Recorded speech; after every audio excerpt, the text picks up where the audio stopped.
আসসালামু আলাইকুম। আশা করি সকলে সুস্থ আছেন, ভালো আছেন। দেশ এবং দেশের বাইরে থেকে যে সকল বন্ধুরা আমার এই ভিডিওটি দেখছেন সবাইকে অসংখ্য ধন্যবাদ।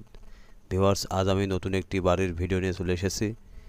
তিনতলা ফাউন্ডেশন দিয়ে 14টি কলাম দিতে কত টাকা খরচ হবে, কি কি মালামাল লাগবে, কি পরিমাণ লাগবে, কত টাকা দাম আসবে, বিস্তারিত আলোচনা করব আপনাদের সাথে। তো যে সকল বন্ধুরা এখনও আমার এই চ্যানেলটি সাবস্ক্রাইব করেননি তারা অবশ্যই আমার এই চ্যানেলটি সাবস্ক্রাইব করে দিয়ে পাশে থাকা বেল আইকনটি বাজিয়ে দিবেন, তাহলে আমার পরবর্তী ভিডিওগুলির নোটিফিকেশন আপনারা পেয়ে যাবেন।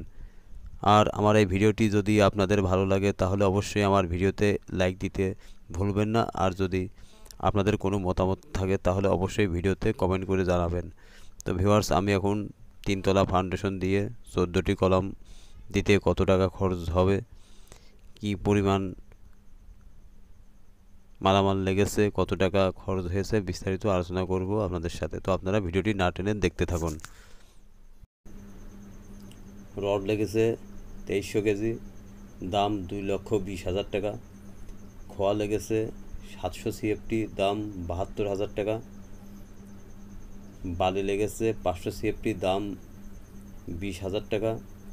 সিমেন্ট লেগেছে 140 ব্যাগ, দাম 72,000 টাকা। রাজমিস্ত্রির খরচ লেগেছে 1 লক্ষ টাকা।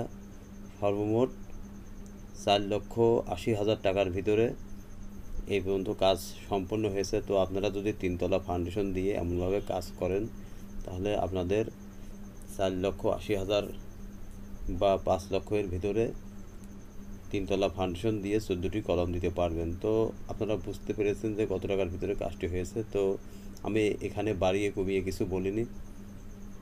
আমার এই ভিডিওটি ভালো লাগলে অবশ্যই একটি লাইক দিয়ে দেবেন। আর যদি কোনো মতামত থাকে কমেন্টে জানাবেন। আমি আবারও নতুন একটি বাড়ির ভিডিও নিয়ে চলে আসবো ইনশাল্লাহ। তো আজকের মতো বিদায় নিচ্ছি। আল্লাহ হাফেজ।